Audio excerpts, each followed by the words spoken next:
嗨，欢迎来到今天的节目。今天我们要聊一个对每个学生、职场人都特别重要的话题——劳逸结合。对，很多人可能都听过劳逸结合这个词，但真正理解并且实践好却不是那么容易的事儿。特别是在这个内卷严重的时代，很多人都有一种错误的观念，就是休息等于浪费时间。没错，我就经常看到有同学熬夜刷题，或者连续几个小时不休息的学习，他们以为这样效率会更高。其实适得其反啊，我有个朋友就是这样，他高考前整天泡在图书馆，从早到晚10几个小时不休息，结果考试那天脑子一片空白，发挥失常了。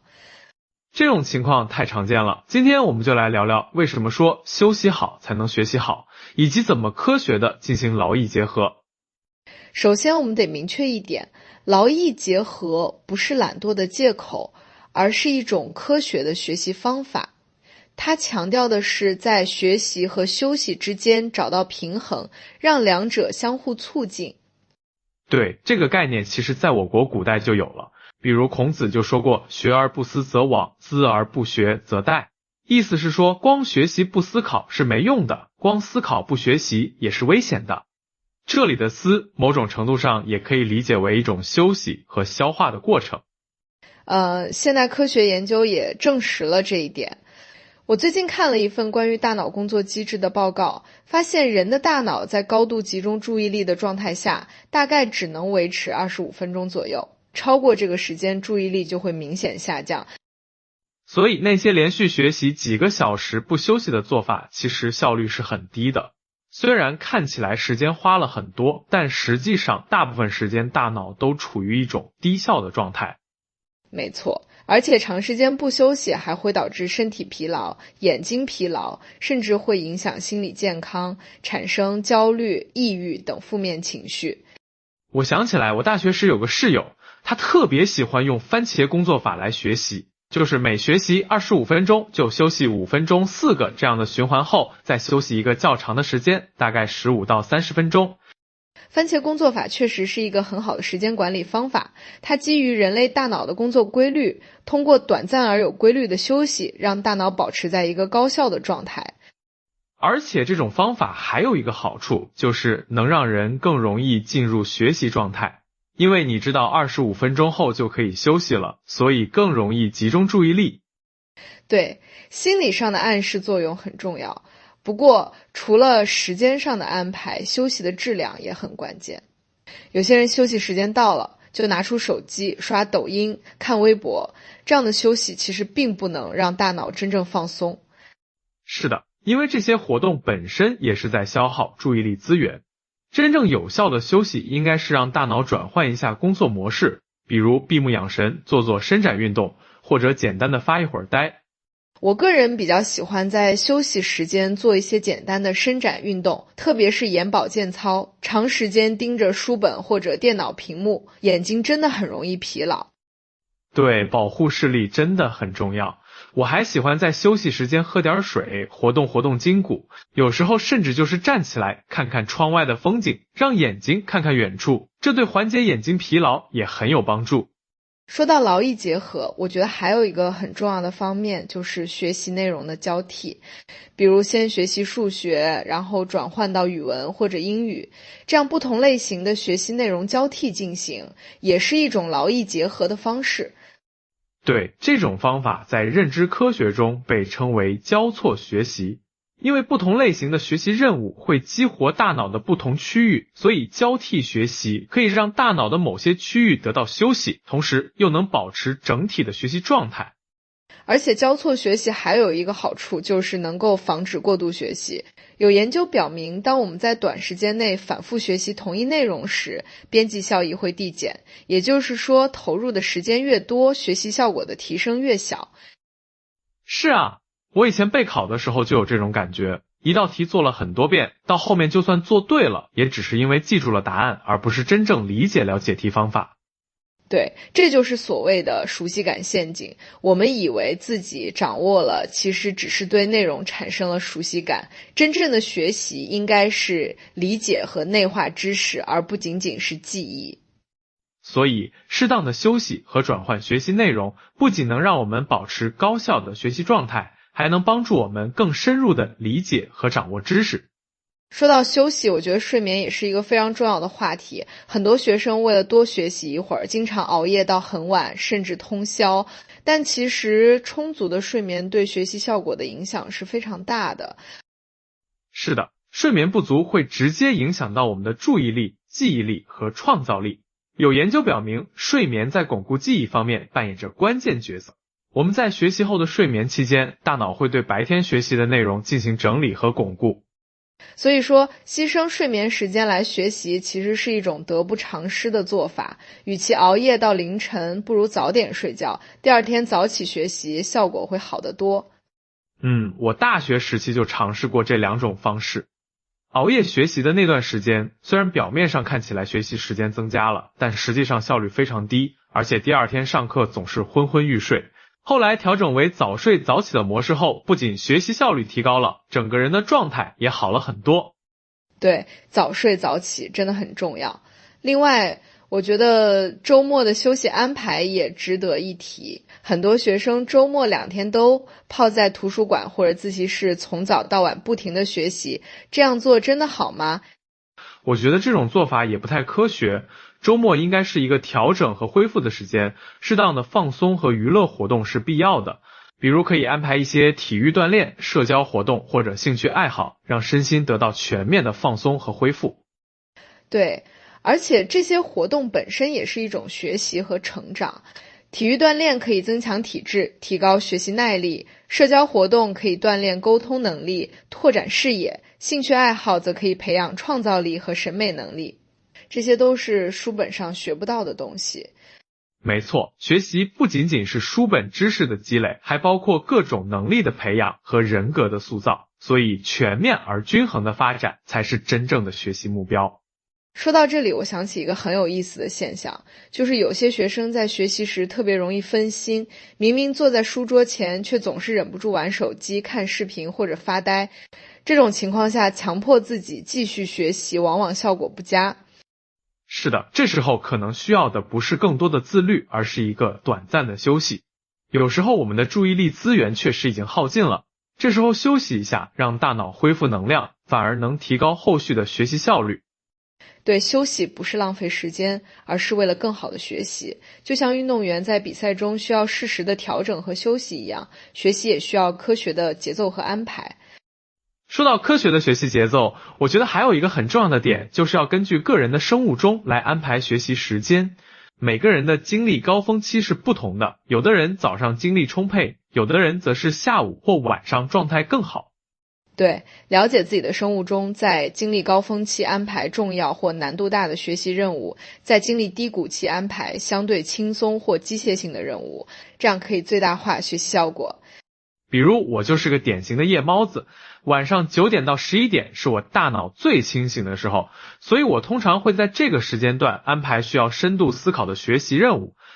而我恰恰相反，我是个早起鸟，早上6点到8点是我状态最好的时候，所以我会尽量早起，利用这段时间学习最难的内容。这就说明了解自己，找到适合自己的学习节奏有多重要。劳逸结合不是一成不变的公式，而是需要根据个人特点和实际情况来灵活调整的。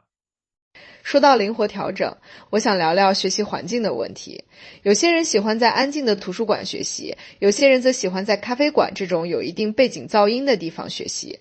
这也是个人偏好的差异，没有绝对的对错。是的，关键是找到让自己感觉舒适和专注的环境。不过，无论在哪种环境下学习，都应该尽量减少干扰因素，特别是手机这种容易分散注意力的设备。对，现在很多学习软件都有专注模式或森林模式，可以帮助我们在学习时远离手机干扰。这些小工具其实挺有用的。科技既可以是学习的干扰，也可以是学习的助力，关键在于我们如何使用它。说到使用科技，我想到一个问题，就是现在很多学生喜欢用手机或平板电脑来学习，这样做好吗？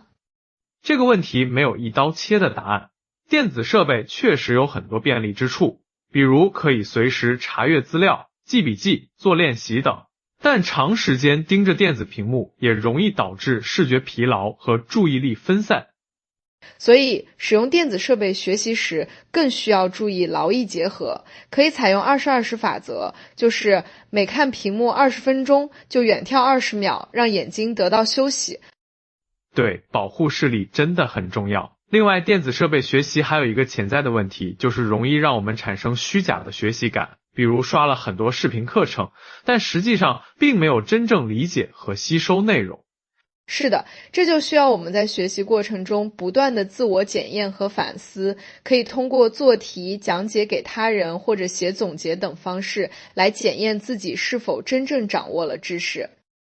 说到自我检验，我觉得定期的复习和回顾也是非常重要的。很多研究表明，间隔重复是最有效的学习方法之一，就是说学习后不要立即复习，而是等一段时间后再复习，这样记忆效果会更好。对，这就是所谓的艾宾浩斯遗忘曲线原理。我们可以根据这个原理安排科学的复习计划，比如学习后的第1天、第3天、第7天和第15天进行复习，这样可以最大程度的巩固记忆。而且复习本身也是一种劳逸结合的方式，因为复习相对于学习新知识来说，通常压力会小一些，可以作为一种轻松的学习任务来安排。对，学习新知识和复习旧知识交替进行，也是一种很好的学习策略。说到学习策略，我觉得还有一个很重要的点，就是要根据不同的学科特点，采用不同的学习方法和休息安排。比如数学和物理这类需要逻辑思考的学科，可能需要更多的深度思考和问题解决，而历史和地理这类需要记忆的学科，则可能需要更多的复习和联想。对，不同类型的学习任务消耗的是大脑的不同资源，所以在安排学习计划时，可以考虑交替安排不同类型的学科，这样可以让大脑的不同区域得到轮流使用和休息。比如上午学习数学，下午学习历史，晚上学习英语，这样的安排就比连续几个小时都学习同一科目要科学得多。是的，这种交替学习的方式不仅能让大脑保持活跃，还能防止因为长时间专注于同一任务而产生的疲劳和厌倦感。说到厌倦感，我觉得学习动机也是一个很重要的话题。如果对学习内容没有兴趣，或者看不到学习的意义，那么即使有再科学的休息安排，学习效果也不会很好。对，内在动机对学习效果的影响是非常大的。如果能够找到学习的乐趣和意义，那么学习本身就不会那么让人感到疲惫和压力。所以培养学习兴趣，明确学习目标，也是劳逸结合的一个重要方面。当我们对学习充满热情时，学习本身就成了一种享受，而不仅仅是一种负担。没错，这就是为什么有些人可以连续几个小时沉浸在自己感兴趣的学习中，而不感到疲惫，因为他们处于一种心流状态，学习本身就是一种乐趣。说到心流状态，我想起一个很有意思的现象，就是有时候我们在学习时会感到时间过得特别快，完全沉浸在学习中，忘记了时间的存在。这种状态其实是非常高效的学习状态。是的，心理学家米哈里·契克森·米哈伊称这种状态为心流。在心流状态下，我们的注意力高度集中，完全投入到当前的活动中，甚至忘记了自我的存在。要达到心流状态，通常需要任务的难度与个人能力相匹配，既不会太简单导致无聊，也不会太难导致焦虑。所以选择适合自己水平的学习材料和任务，也是提高学习效率的一个重要因素。对，这就是为什么有些学生会觉得某些课程特别难以坚持学习，因为可能课程的难度与他们当前的能力水平不匹配，导致他们无法进入心流状态。在这种情况下，可能需要调整学习策略，比如先补充一些基础知识，或者寻求老师或同学的帮助，以便能够更好地理解和掌握课程内容。说到寻求帮助，我觉得学习中的社交因素也是很重要的。有时候和同学一起学习，不仅可以互相帮助解决问题，还可以互相监督和鼓励，提高学习的积极性和持久性。对，小组学习或者学习伙伴制度，在很多情况下都是非常有效的学习方式。特别是当我们感到学习动力不足或者遇到困难时，来自同伴的支持和鼓励可以帮助我们渡过难关。不过，小组学习也需要注意劳逸结合。如果小组成员之间只是闲聊，而不是真正的学习，那么这种休息就变成了纯粹的浪费时间。是的，所以小组学习也需要有明确的目标和规则，确保学习时间的有效利用。可以约定好学习时间和休息时间，在学习时专注于任务，在休息时再进行社交活动。说到这里，我想起一个很重要的点，就是学习中的奖励机制。适当的奖励可以增强学习动机，提高学习效果。比如完成一定的学习任务后，给自己一些小奖励，如看一集喜欢的电视剧，吃一块巧克力等。对，这种奖励机制可以激活大脑的多巴胺系统，增强学习的愉悦感和满足感。不过奖励也要适度，不能让奖励本身成为学习的主要目的。是的，最理想的状态是学习本身就是一种奖励，因为学习带来的知识增长和能力提升本身就是一种满足和快乐。说到快乐，我觉得学习中的情绪管理也是一个很重要的话题。负面情绪如焦虑、压力、挫折感等，会严重影响学习效果。所以，学会调节情绪，保持积极乐观的心态，也是提高学习效率的关键。对，这就是为什么适当的休息和放松如此重要。它们不仅可以恢复体力和注意力，还可以帮助我们调节情绪，减轻学习压力。比如，当感到学习压力大时，可以尝试一些放松技巧，如深呼吸、冥想、瑜伽等，或者进行一些喜欢的活动，如听音乐、看电影、与朋友聊天等。这些都有助于缓解压力，恢复积极的心态。是的，保持良好的心理状态对于高效学习至关重要，因为只有在心理状态良好的情况下，我们才能充分发挥自己的学习潜力。说到学习潜力，我想起一个很有意思的研究，就是关于大脑可塑性的研究。它表明我们的大脑具有惊人的适应能力和学习能力，只要我们采用正确的学习方法和策略。对，这就是所谓的成长型思维。相信能力是可以通过努力和正确的方法来提升的。相比之下，固定型思维则认为能力是固定的，不可改变的。研究表明，持有成长型思维的人在面对学习挑战时，更容易坚持不懈，更愿意尝试不同的学习策略，因此学习效果也更好。所以，培养成长型思维，相信自己的学习能力可以通过努力和正确的方法来提升，这对于学习成功至关重要。说到学习策略，我想再强调一下元认知的重要性。元认知是指对自己的认知过程的认知，简单来说就是了解自己是如何学习的，以及如何提高学习效率。对，元认知能力强的学习者能够更好规划学习时间，选择适合自己的学习方法，监控学习进度，评估学习效果，从而实现更高效的学习。比如知道自己在什么时间段学习效率最高，适合学习什么类型的内容，知道自己的学习弱点在哪里，需要投入更多的时间和精力，知道如何检验自己是否真正理解和掌握了知识等。这些元认知能力可以通过自我反思和实践来培养，比如可以定期回顾自己的学习过程，思考哪些方法有效，哪些方法无效，以及如何改进。对，学习日志或学习反思是一个很好的工具。通过记录自己的学习过程、感受和收获，可以帮助我们更好地了解自己的学习模式和习惯，从而做出更有效的调整。说到调整，我想强调一点，就是学习策略和休息安排应该是动态调整的，而不是一成不变的。因为我们的学习目标、内容和环境都在不断变化，所以我们的学习方法也需要相应的调整。对，这就需要我们保持开放的心态，愿意尝试不同的学习方法和策略，找到最适合自己的方式。比如可以尝试不同的学习时间安排，看看是连续学习几个小时效果好，还是分散学习效果好。可以尝试不同的学习环境，看看是在安静的图书馆学习效果好，还是在有一定背景噪音的咖啡馆学习效果好。可以尝试不同的学习方法，看看是先概览后细读效果好，还是直接深入细节效果好等等。通过这些尝试和比较，我们可以逐渐找到最适合自己的学习方式，实现真正的高效学习。说到高效学习，我想再次强调劳逸结合的重要性。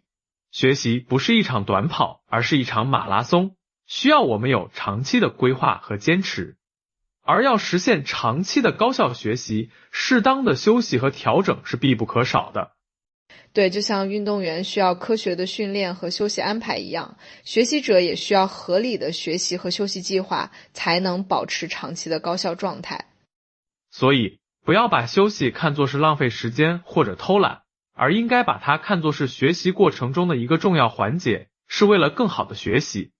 是的，休息好才能学习好，这不仅是一句口号，更是一种科学的学习理念和方法。希望今天的分享对你有所帮助，让你在学习中能够更好的实践劳逸结合，提高学习效率和质量。如果你觉得今天的节目对你有帮助，别忘了分享给你的朋友们哦。谢谢收听，我们下次再见。